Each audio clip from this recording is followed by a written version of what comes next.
North Shore Bureau Chief Doug Mouton is live outside Mandeville City Hall, where the City Council will meet tonight. Doug?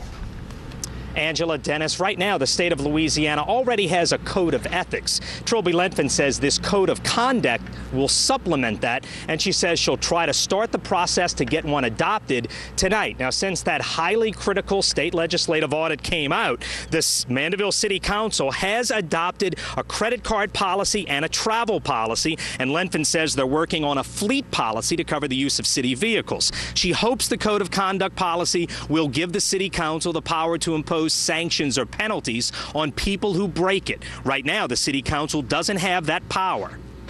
We saw a lot of frustration among our constituents as a result of the audit and other incidents that have happened in the past, because the council's hands were really tied to react to those incidents or to take any action with regard to those incidents.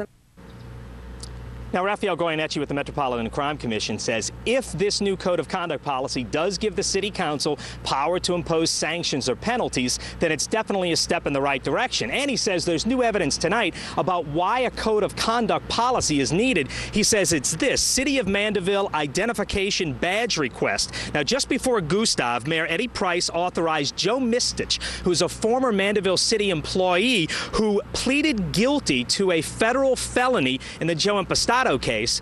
Eddie Price asked that Joe Impastato get a City of Mandeville badge that would allow him into the city if the city were to be shut down in a hurricane.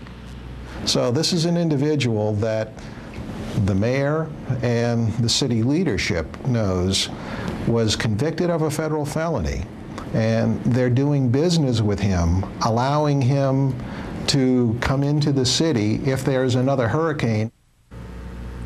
Now, we talked to Eddie Price on the phone. He says Mistich works for a contractor who does business with the city and deserves the access. Raphael Goyeneche questions whether a convicted felon should be given that access. Tonight's meeting starts at 7. Reporting live in Mandeville, Doug Mouton, Channel 4 Eyewitness News. Dennis, Angela. Okay, thank you, Doug.